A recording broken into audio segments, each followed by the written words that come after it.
depois capítulo 12. No capítulo 11, versos 1 a 5. E depois de 14 a 27, invadindo o capítulo 12 até o 9. Segundo livro de Samuel, capítulo 11.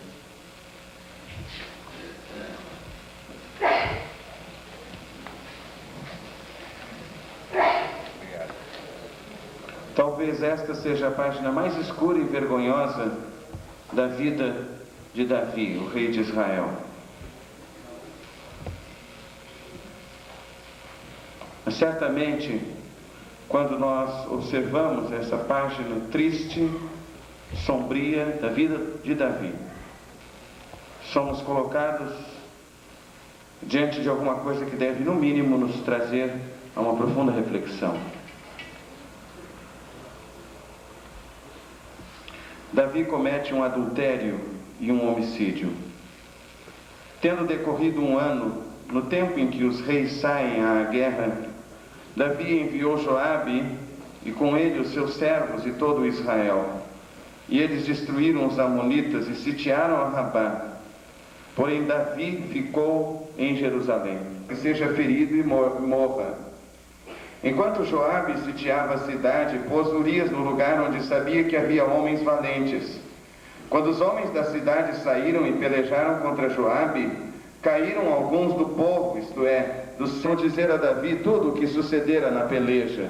E deu ordem ao mensageiro, dizendo: quando tiveres acabado de contar ao rei tudo o que sucedeu nesta peleja, caso o rei se encolerize e te diga: por que vos chegastes tão perto da cidade a pelejar? Não sabíeis vós que haviam de atirar do muro? Quem matou Abimeleque, filho de Jerubezete?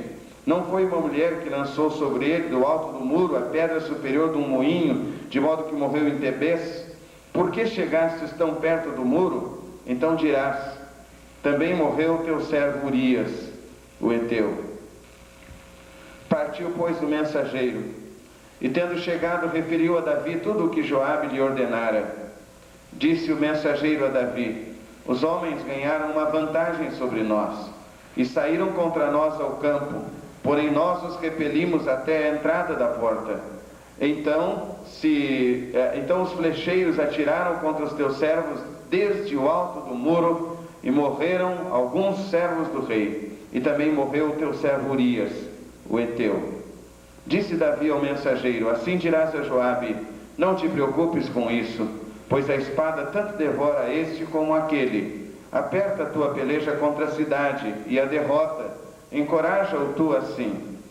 Ouvindo, pois, a mulher de Urias que seu marido era morto, o chorou, e passado o tempo de luto, mandou Davi recolhê-la à sua casa, e ela lhe foi por mulher, e lhe deu um filho, mas isto que Davi fez desagradou ao Senhor.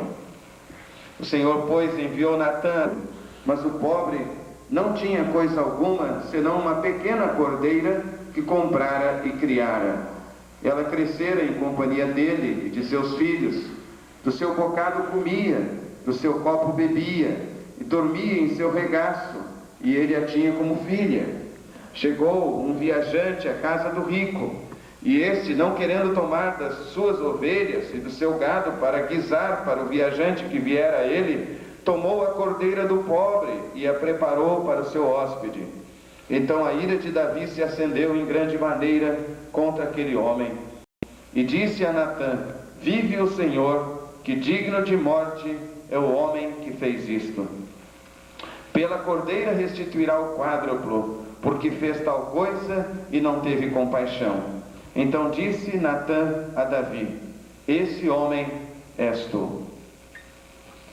Assim diz o Senhor Deus de Israel: eu te ungi rei sobre Israel, livrei-te da mão de Saul, e te dei a casa de teu senhor e as mulheres de teu senhor em teu seio. Também te dei a casa de Israel e de Judá, e se isso fosse pouco, te acrescentaria outro tanto.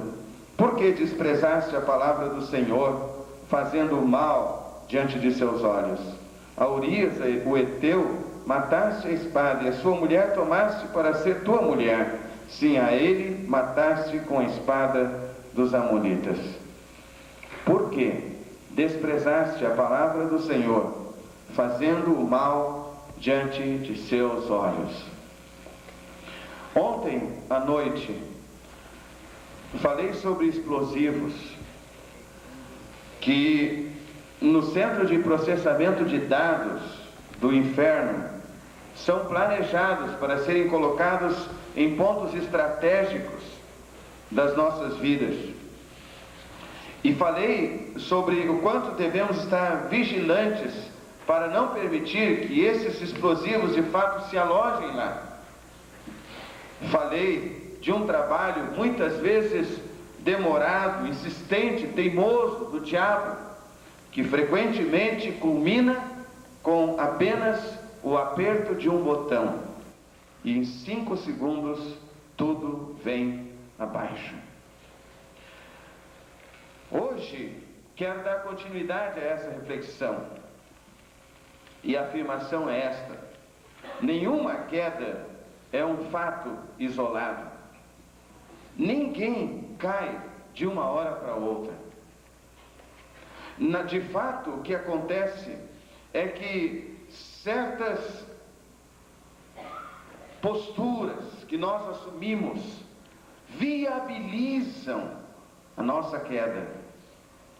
Certas atitudes interiores que nós vamos alimentando nos tornam mais vulneráveis à queda. Não pensem, amados, que hoje quero lhes falar tão somente desta queda moral, a que se chama adultério. O fato é que muitas outras quedas em muitas outras áreas da vida derivam de posturas que nós assumimos, de atitudes íntimas que nós incorporamos e que de fato nos tornam vulneráveis, não só a uma queda nesta área moral da nossa vida, mas a quedas em muitas outras áreas da nossa vida.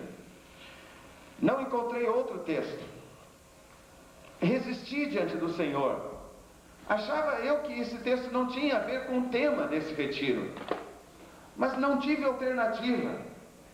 Não encontrei outro texto. Tive que vir a ele.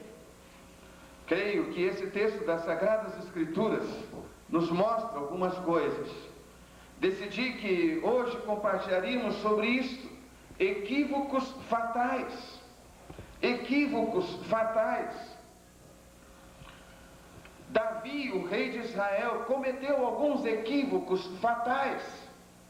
A grande questão é que se nós não nos cuidarmos, não vigiarmos, não conferirmos as nossas vidas, o nosso ministério, o nosso próprio caráter, nós podemos ser vítimas desses mesmos equívocos que serão fatais. O primeiro equívoco fatal é presumirmos que estamos acima de todas as leis. Presumirmos que estamos acima da lei de Deus, frequentemente. Parece que essa foi a presunção do rei Davi.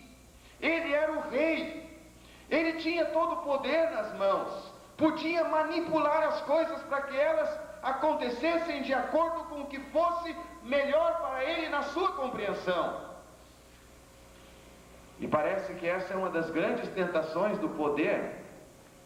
Quando temos poder nas mãos, parece que uma das maiores tentações é sermos convencidos de que podemos manipular, inclusive as leis, para que elas consultem aos nossos interesses, para que elas nos permitam o prazer, ainda que o proíbam, mas nós achamos que podemos arranjá-las de modo favorável a nós. Não acontece apenas com reis, presidentes. Acontece com pais, maridos, pastores, chefes, mulheres. Pode acontecer com qualquer um. Foi por causa disso que Davi cometeu arbitrariedades.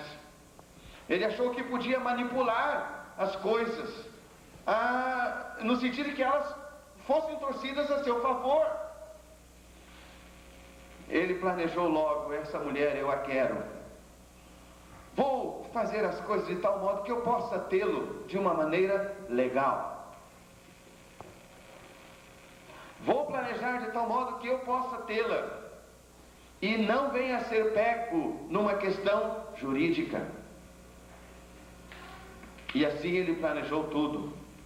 E como nós nos tornamos maquiavélicos, como nós nos tornamos perversos nos nossos raciocínios, como nós nos tornamos cegos frequentemente, quando nós somos dominados por uma coisa que nos tenta muito no ministério, a síndrome da onipotência. As pessoas nos colocam num pedestal. Eu sou o pastor. E elas nos colocam num pedestal, e esse é um dos grandes perigos do clericalismo.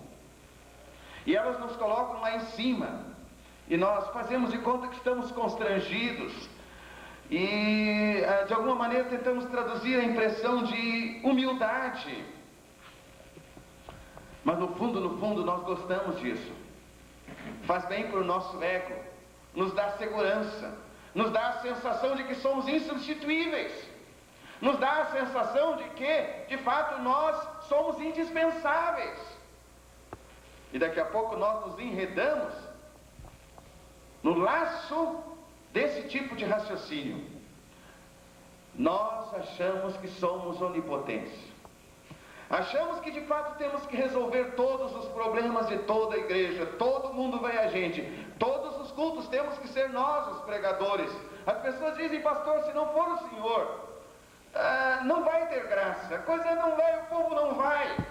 Nós achamos que somos indispensáveis. O povo vem e diz, pastor, o senhor foi para o congresso dos pastores e quarta-feira o senhor não estava no culto. O povo sabia disso, quase não veio ninguém na igreja.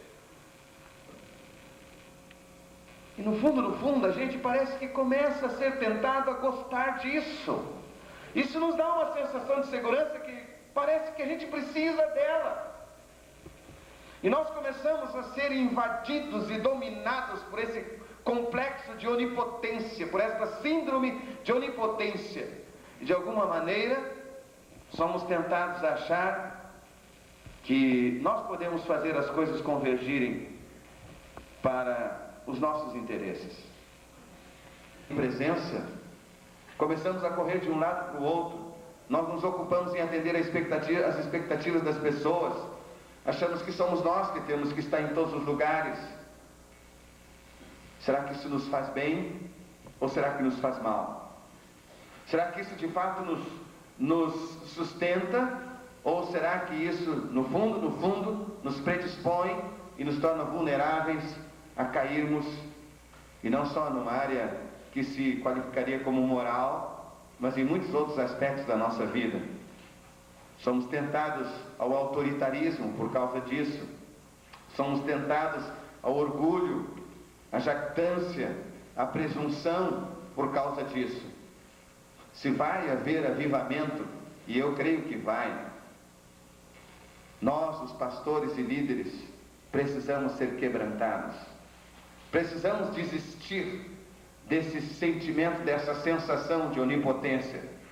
E precisamos nos quebrar diante do Senhor e nos arrepender dessa atitude que frequentemente invade a nossa vida e o nosso coração e que faz com que pensemos que de fato nós somos insubstituíveis e que estamos acima das próprias leis. Verso 27 do capítulo 11 diz: mas isto que Davi fez desagradou ao Senhor.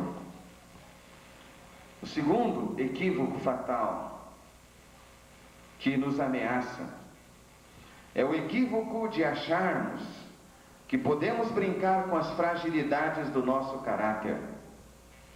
Davi estava sendo tentado, todo mundo foi para a guerra, os generais foram para a guerra, os sargentos foram para a guerra, os soldados foram para a guerra. Mas a Bíblia diz que Davi ficou em Jerusalém. E é interessante que a Bíblia faz questão de dizer logo no primeiro versículo, tendo decorrido um ano, no tempo em que os reis saem à guerra, Davi não saiu. A gente está muitas vezes confiando que os irmãos estão orando, estão clamando por nós, Mas se a gente não estiver vigiando, a gente cai.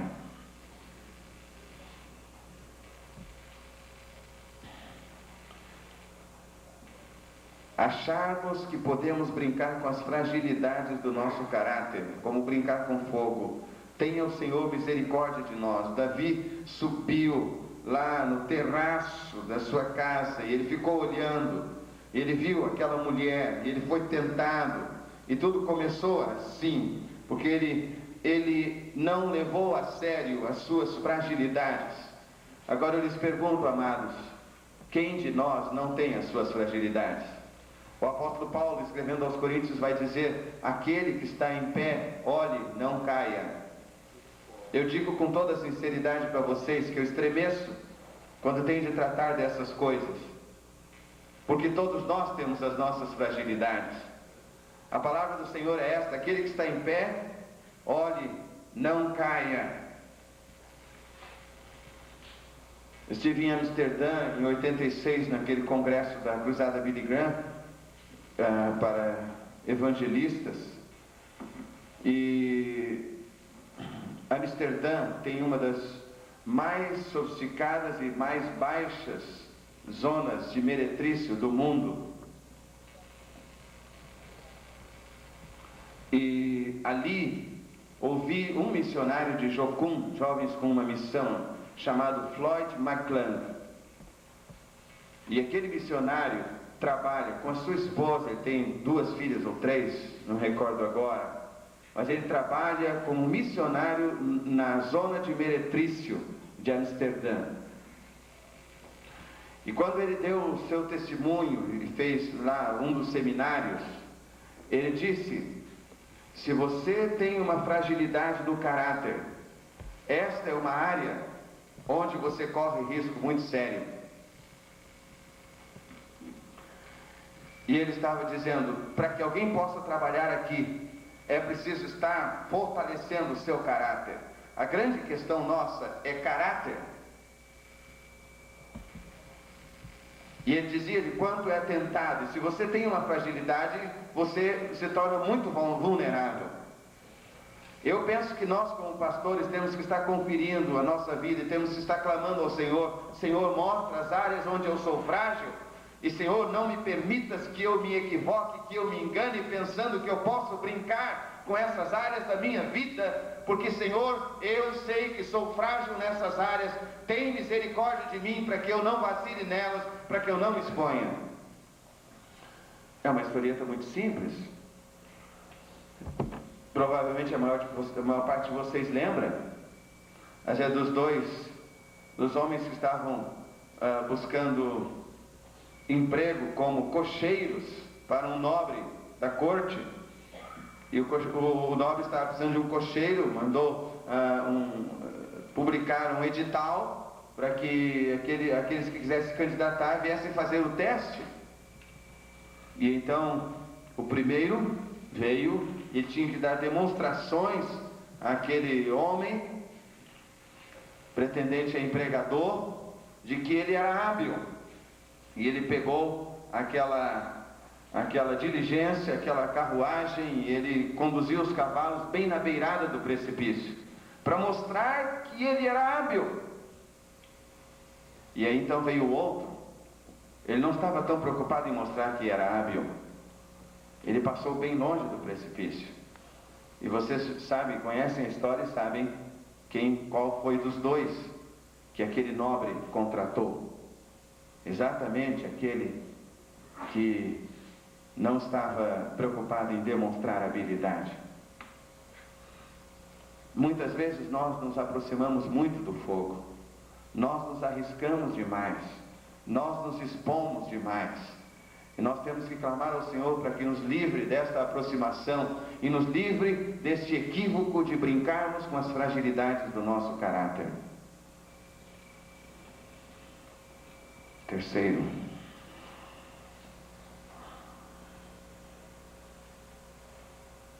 o terceiro equívoco fatal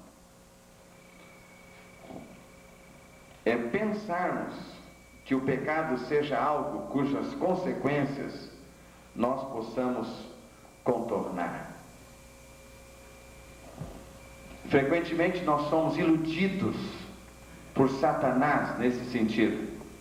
Somos levados a pensar que nós podemos contornar as consequências do nosso pecado, que podemos minimizá-las, que podemos administrá-las, que podemos administrar o escândalo, que podemos administrar os resultados dos nossos atos, dos nossos equívocos e das nossas atitudes. Esse tipo de raciocínio leva normalmente o homem a outros tipos de pecado. Foi isso que Davi fez. Ele achou que podia administrar as consequências do seu pecado. Mandou Urias para a frente de batalha e deu ordem ao general Joabe que o expusesse bastante para que fosse morto. Havia uma cumplicidade entre Davi e Joabe, mas eles não podiam negar isso diante de Deus. A Bíblia diz: um abismo chama outro abismo ao ruído das suas catadupas. A pessoa que acredita que possa contornar as consequências de seus pecados se torna uma pessoa cínica. E o que é cinismo? Cinismo é fazermos o mal com a mesma naturalidade com que fazemos o bem. Quando nós começamos a fazer o mal com a mesma naturalidade com que fazemos o bem, nós nos tornamos cínicos. Quando nós começamos a roubar com a mesma naturalidade com que antigamente buscávamos ser honestos, nós nos tornamos cínicos. Quando nós passamos a nos tornar lascivos, e a lascívia é isso, é desfrutar, é saborear na mente alguma coisa que a gente ou não tem coragem ou não tem oportunidade de saborear de fato no concreto. Quando nós nos tornamos lascivos, com a mesma naturalidade com que antigamente buscávamos pureza de coração e de mente, é porque agora nos tornamos cínicos. Quando mentimos com a mesma naturalidade com que buscávamos falar a verdade, isso significa que nos tornamos cínicos. E os cínicos são pessoas adormecidas. Você belisca e elas não sentem. O fogo já está queimando e elas não o percebem. É disso que quero falar amanhã à noite.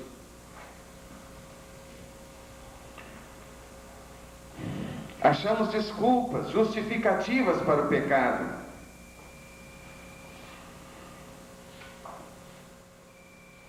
Qual é o caminho da restauração?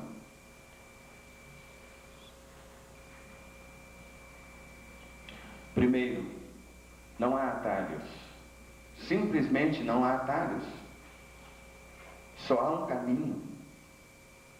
Frequentemente, quando nós estamos escorregando no despenhadeiro do pecado, nessa queda, nós somos tentados a pensar que depois que a coisa acontecer, a gente vai arranjar um atalho, a gente vai arranjar uma maneira mais suave de voltar, mas é preciso que nos convençamos de que não há atalhos.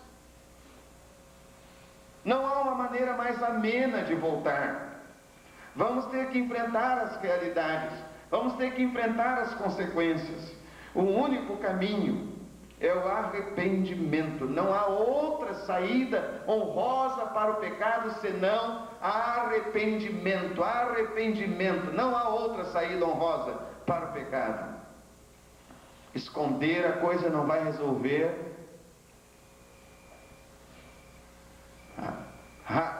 Racionalizar não vai resolver, seja qual for a área da nossa vida.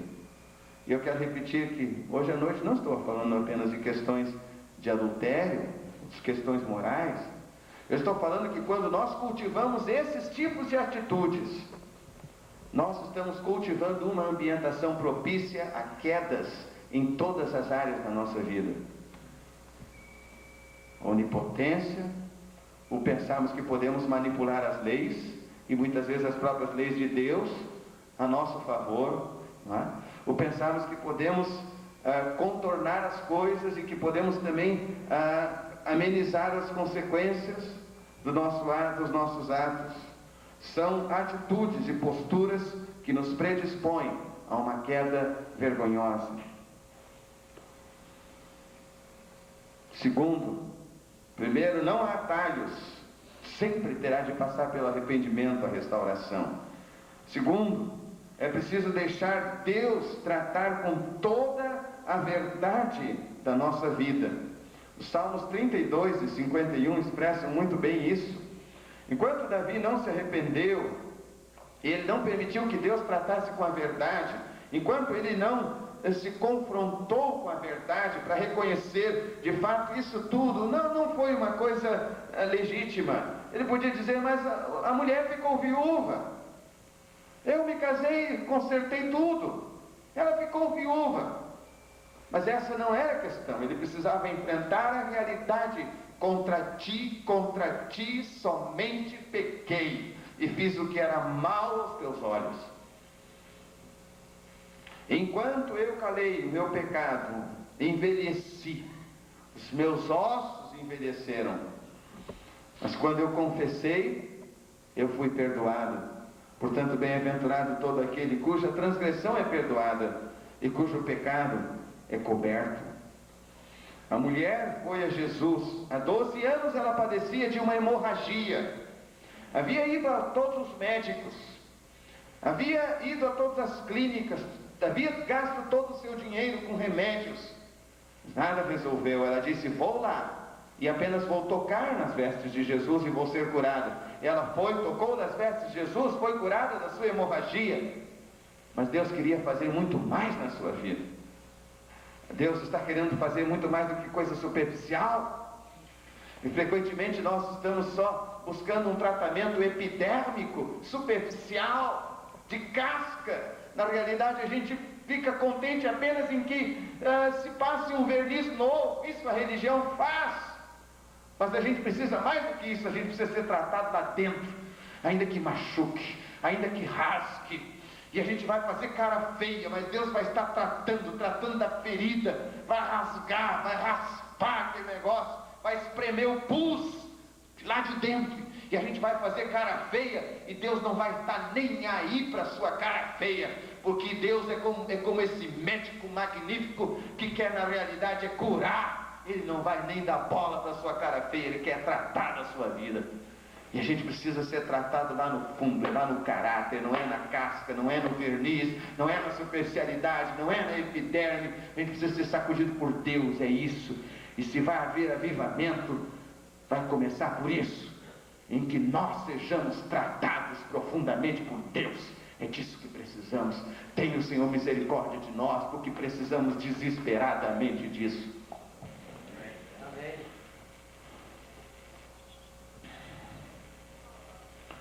E a mulher foi a Jesus, tocou nas suas vestes, foi curada da hemorragia.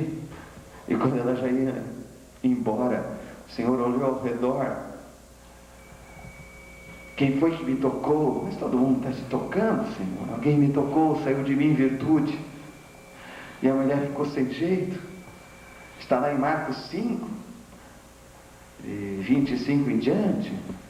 E lá a certa altura diz que, e a mulher, toda trêmula e atemorizada, prostrou-se diante dele e lhe disse toda a verdade.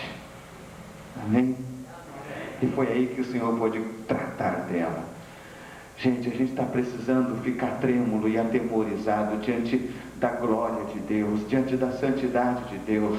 Parece que essas coisas nós afirmamos e cantamos, mas elas não fazem mais com que nós fiquemos trêmulos e atemorizados. Nós não temos mais a experiência da qualidade da experiência de Isaías, quando vai ao templo e ouve santo, santo, santo é o Senhor dos exércitos. E a gente precisa se prostrar e contar para Ele toda a verdade, e dizer: Senhor, eu sou um miserável pecador, eu preciso ser tratado por dentro, eu preciso ser curado, eu preciso ser restaurado, eu preciso que Tu trates do meu caráter, Senhor, eu preciso disso. Até quando nós achamos que podemos contornar as coisas? Até quando nós vamos achar que vamos poder brincar com as fragilidades do nosso caráter?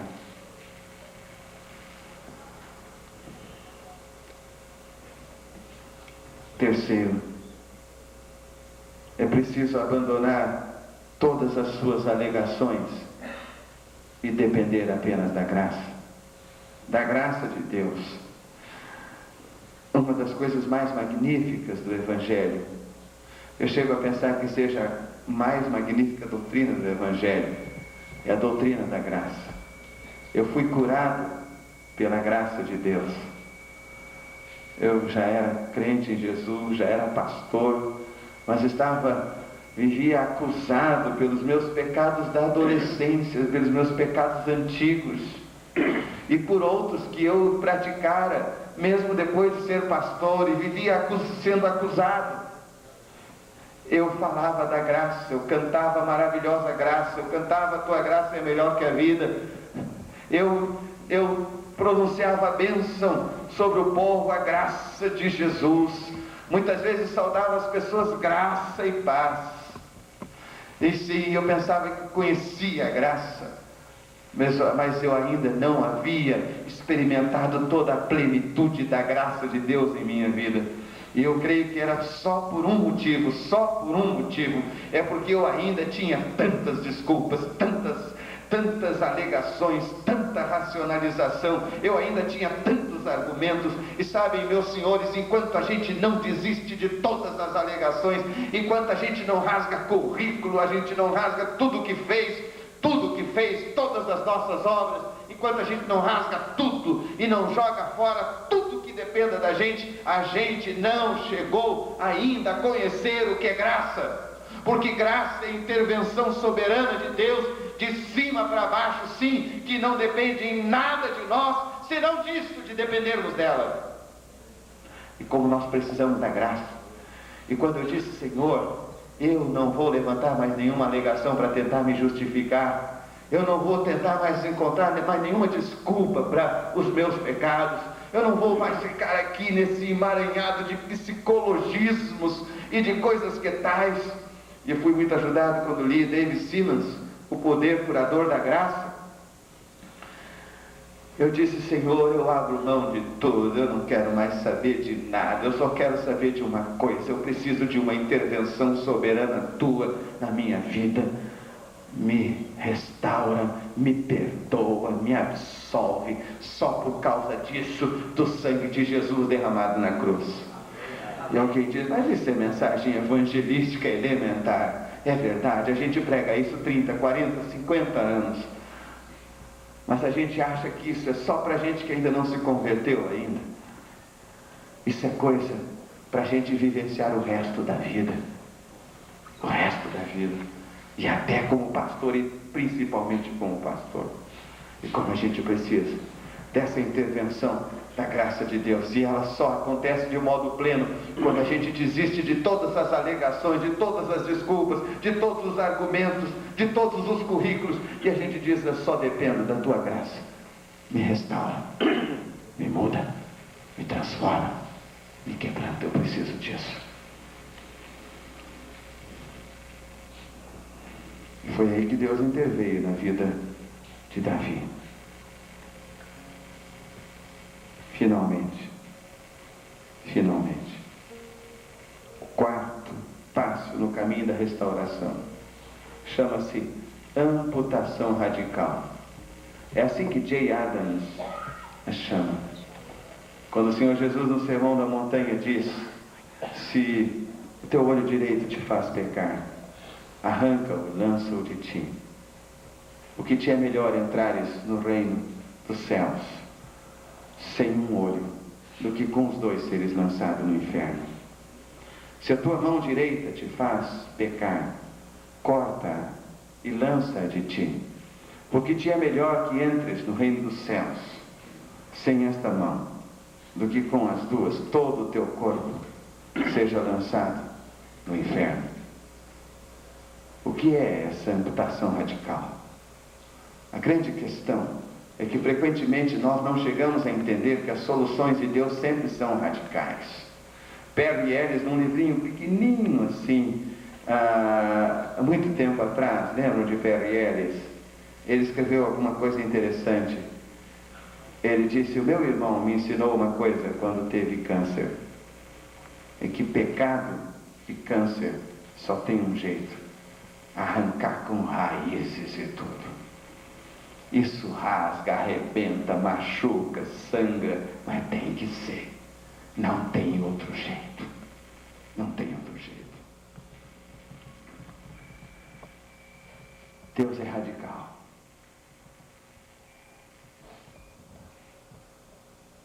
A proposta é essa. Que olho é esse? É o olho que facilita o pecado. É esse que deve ser arrancado. Que mão é essa? É a mão que está viciada em pecar. Essa que tem que ser cortada. Porque se ela for cortada, como eles fazem em Singapura com os ladrões, se ela for cortada, quando a gente por vício fizer assim, só vai o toco.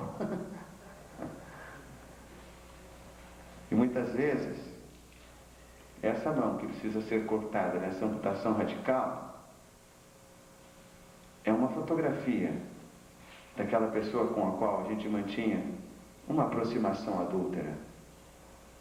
Muitas vezes são as cartas de uma antiga namorada com quem a gente acabou não se casando porque se casou com outra, mas a gente preza tanto aquilo, como se tivesse uma esperança de que algum dia aquilo pudesse renascer. Muitas vezes é um número de telefone que a gente tem na agenda e que num momento de fraqueza pode resultar em tragédia. Muitas vezes é a chave de um apartamento que talvez tenha de ser jogada no fundo do mar. Eu não sei o que é. Talvez sejam coisas que de alguma maneira nos tornam muito mais vulneráveis à queda e ao pecado. Tenha o Senhor misericórdia de nós. Amém. Há um hino que eu aprecio muito. Ele sempre me edifica muito. E sempre se constitui num desafio muito precioso na minha vida. Quero voltar ao início de tudo. Reencontrar-me contigo, Senhor. A gente diz isso para as nossas ovelhas todo domingo. A gente fala isso para os não crentes. Mas eu estou convencido de que nós precisamos disso, talvez antes deles. O Senhor conhece os nossos caminhos, conhece a nossa vida. Certamente que nós precisamos estar atentos para não sermos enganados, para não cairmos naqueles equívocos fatais. Eu creio em Deus que esse tempo há de ser um tempo de voltar ao primeiro amor, aquele incêndio bendito da graça e da presença do Espírito Santo na nossa vida, aquela primeira chama do ministério, aquela disposição de renunciar tudo, de abrir mão de uma porção de coisas que parecem gostosas e boas, parecem inofensivas, mas que a gente, para se preservar e para se consagrar inteiramente ao Senhor, vai abrir mão sem lamentar, porque a gente quer ficar com aquilo que de fato seja importante, precioso. Quanta coisa a gente tem que renunciar, mesmo achando às vezes que não tem nada de nociva, mas que no fundo a gente sabe que nos torna vulneráveis. Vamos cantar? Quero voltar ao início de tudo. Pastor Roberto, que deu o nosso irmão? Dá um tome.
Talvez nós pudéssemos fazer assim, pastor Dilma, com a sua permissão, alguns minutos para oração.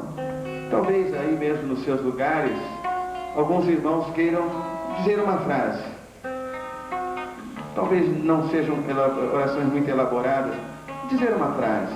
Vamos colocar isso como a nossa oração diante do Senhor nessa noite.